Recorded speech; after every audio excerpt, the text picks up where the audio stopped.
Ang malikot na gunting at ang papel.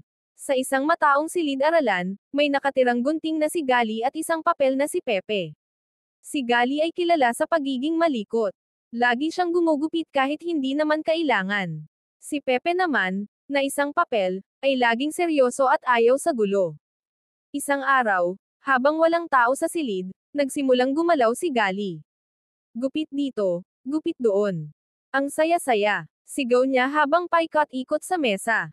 Napatingin si Pepe. Huwag kang magulo, Gali. Baka may masira ka. Ano ka ba, Pepe? Gusto ko lang magsaya. Sagot ni Gali habang tinangkang gupitin ang sulok ng isang libro. Hindi lahat ng kasiyahan ay tama, paalala ni Pepe. Pero hindi nakinig si Gali. Hanggang sa aksidenteng nagupit ni Gali ang isang bahagi ng importanteng proyekto ng kanilang kaklaseng si Ana. Kinabukasan, nakita ni Ana ang sirang proyekto.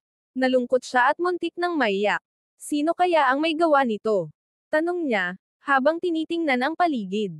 Tahimik si Gali. Nahihiya siya at nag-guilty. Lumapit siya kay Pepe. Pepe, tama ka. Ang pagiging malikot ko ang naging dahilan ng gulo.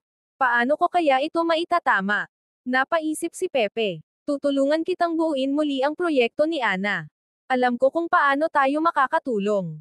Gamit ang natirang mga papel at pandikit, tinuruan ni Pepe si Gali kung paano gumawa ng mas maayos na dekorasyon. Nagtulungan sila buong araw. Kinabukasan, tuwang-tuwa si Ana nang makita ang bagong ayos ng kanyang proyekto.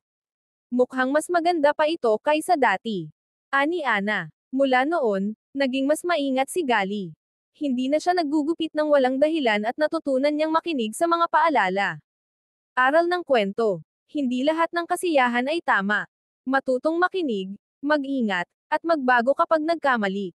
Ang tunay na saya ay nanggagaling sa paggawa ng tama at pagtutulungan.